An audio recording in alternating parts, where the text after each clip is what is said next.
What's up, you wild tigers? Hero episode number 23. Dang, I can't believe it. We're episode 23 already? Man, we're moving up. 100 here we come, baby. Oh, I love these episodes because I get to dive deep into these characters that I really love or get to learn about a certain hero I never knew about or to learn new lessons and to build upon it.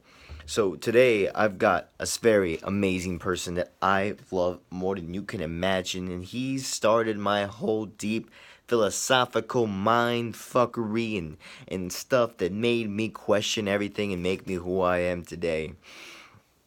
You see, if they ever ask, is there one simple thing you've ever watched or listened to or heard that changed your life? It would be Alan Watts's speech lecture, and then somebody made a video called Human Culture, and I watched as people spend their lives watching a reproduction of life through a TV lens and watching and seeing life, but you cannot taste it, you cannot smell it, you can't touch it, but it's there, and wasting away their lives staring at a screen, going to a place that they don't like, and living a life that they never wanted to live, and always doing the same thing over and over and over and over and over and over and over and over and over and over and again and again and again and again.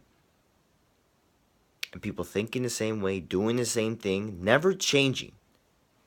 Because they're stuck doing the same damn thing every single day of their lives with no purpose. If I can't change the way you think, then what makes you think you can change the world? You think you can change yourself? Your mind is your most powerful weapon in the world. When you have your mind and your heart aligned and you become powerful. You become something impossible to be defeated. Your mind is your best weapon. Own it. So I watched this video about the human culture, and people don't really get to live their lives. They just are stuck in doing whatever society deemed them to. And then it goes down to controversial stuff about you're not really free. That stuff is besides the point. The point was I was sitting there on my PlayStation 3 playing. I was at that moment in life. I was also heartbroken with another relationship. But this was a really mixed feeling because first of all, it was my first real relationship. It was the first time in my life where I felt at least doing something in my life and more confident than I was ever before. I was fit, I was skinny. It was the first time in my life where I felt like I had control and it was all taken away from me. And I felt lost, and then I watched this video and I cried. I stared in the mirror and I cried, and I listened to this quote where it says, I looked in the mirror in the past 33 years of my life, and every time, and if I would always ask myself the same question, if I did not like what I'm doing today, or if, he would ask, if I did not want to do what I'm doing today, I knew something must have to stop. So I stared at myself in the mirror and I said that quote, and I butchered it really bad.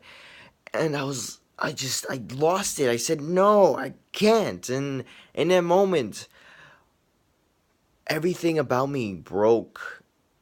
And I realized what it is I needed to do. That was the beginning of my life. And it was because of this man, Alan Watts. You have to understand things because we all have these ways of thinking or understanding or beliefs, but we can't project them, either because we don't have the words, the vocabulary, the knowledge, or we just are not gifted enough or talented enough to express it in a way that I want people to understand. And Alan Watts is a man whose talent is expressing things. He's a British writer, speaker, philosopher, and he's great. He's known for bringing Eastern philosophy into Western society and let us understand it more. If you don't know Alan Watts, I want you to look him up and I want you to listen to all his lectures. There's thousands and they're hours long, and I've listened to almost all of them. I've been listening to them for the last 5 years, and every time I listen to them, I remind myself of who I really am and what I'm really doing for all this stuff. And I can never forget that. Alan Watts is the reason why I do certain things and what I believe in and why I don't believe in certain things. And He is like the guru or master Yoda we've always wanted. He really is. There's nothing else to him. He's no idol we should bow our heads to. He's no something like great.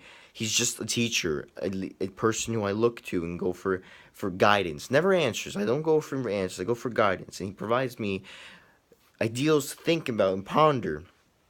And he's a hero because he he's inspired. He's not. You would never think of him as a motivational speaker or as an inspiration because that's what's taboo nowadays. But there's something about the way he reveals truths of life or just talks about life in general that makes you want to go and do something great. It really does.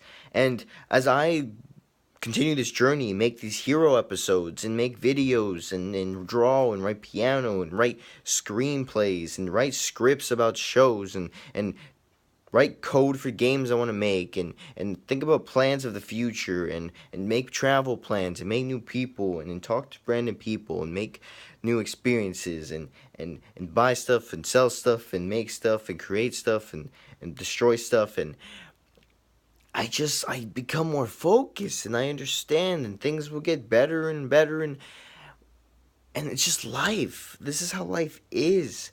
And we get lost sometimes in our own mind clutter, in our own mess, in our own darkness, in our own goodness, in our own whatever it is that has blocked us. And we have let life and society bring us down. And he's like this door, this key that opens up the door to all possibilities.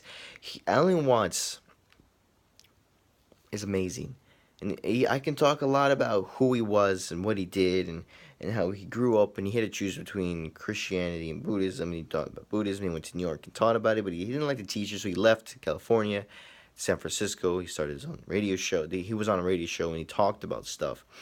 And then later on, he became more of a teacher. And then later in his life, he lived between this mountain house and this boathouse. And then he did things. Then he unexpectedly died in 1973 about due to alcoholism. So again, there's another thing I can learn from Alan Watts, and it's no matter how hard we try, there's always our demons are always fighting us, and we may lose to them, but the fight was worth it in the end. Meaning, no matter what, even if he died for alcoholism, it's the fight that he was fighting these demons for those years that he's made him who he is. We're never getting out alive, so no matter how we die, it doesn't matter. It's what we do in the time here. And he changed the world. And I noticed that his stuff is becoming more mainstream.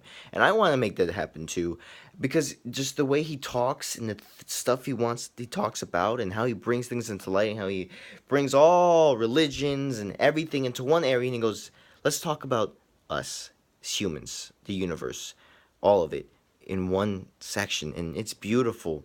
And he's a hero to us all because he just brings truth.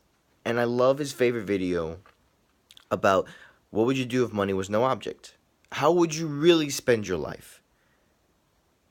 Well, do you want to be a painter, a writer, or a horse trainer, or ride horses?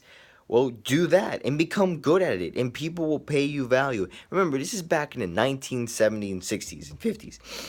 Nowadays, we have Instagram, YouTube, Twitter, Facebook. You can do whatever it is you'd love, and people will pay you immense value for it. You see, he understood life, and whatever it is you want, it's becoming possible because people want to achieve that. The world is changing, left and right.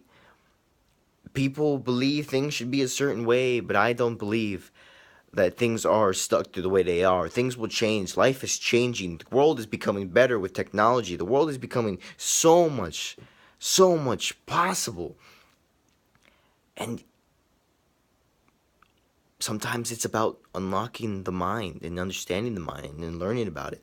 See, most people will talk about problems with anxiety or sometimes just depression, not really clinical, but depression. We'll talk about how they can't do certain things. Life has messed them up. They're addicted to certain things. I'm addicted to certain things that in my life that I always fight.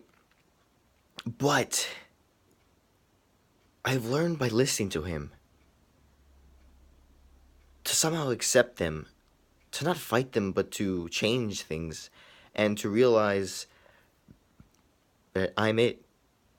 I am the universe, and the universe is acting upon me, and that the world is the way it is, and that humans like to make things in lines, but the world is wavy and curvy, and that money has no value. There's certain things that he talks about, and I go, I understand now. And one of my favorite things, and I'll end it with this, is he says,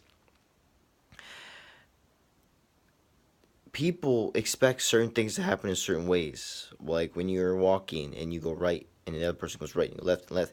That's when there's a disturbance because everybody's doing their own thing. People walking to work, doing the same routine, doing this and doing that. And what he says is you must let go of all that, and that life is not this set piece of instructions. It's free flowing, it's expressions, it's he has mistakes and there's human errors. Like a wave, it crashes and it reforms. Not every wave is as big and every wave is as small. And be like a cloud, because cloud make no mistakes. Your choice does not matter. You because there are no mistakes. It will come out right in the end. But just live life in a philosophical sense. This is all what this is. So when you realize that, you realize nothing has to be perfect. You say you make a mistake, you're embarrassed. That is a human experience. If you were perfect, you'd be a robot. And we don't want that. And so there's all these things where I go, I'm nervous because I'm excited. I'm not nervous because I'm anxiety. And maybe it was, but now it's no longer. I've used things to further myself because I understand life is not perfect. And that's why he's a hero. He's more of a mentor and a guru to me, but he's a hero in my eyes and everyone's eyes because he's opened us to our own self. And I love that because I don't like people who tell people what to do. I love people who help people guide them to make their own decisions, to think for themselves. Done.